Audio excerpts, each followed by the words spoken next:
So for my, this is SMF 8, and this is my reflection video on SMF 7.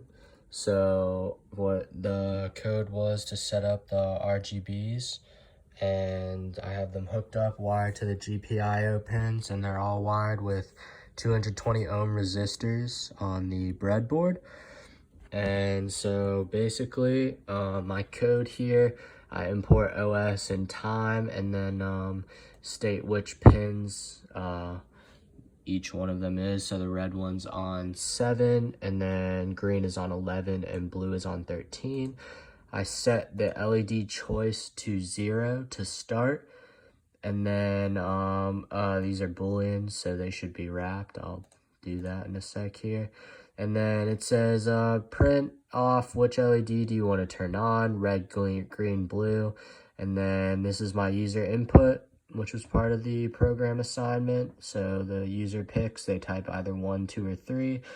And then based on each one, it says blah, blah, blah, you chose the red LED if you type in 1, and then it turns on the light, turns it off, turns it on, turns it off. Then LED 2, same thing, green one, sets it to the GPIO 11 pin, turns on, turns off, turns on, turns off. Then LED 3, same thing as that, and then the GPIO cleanup function here.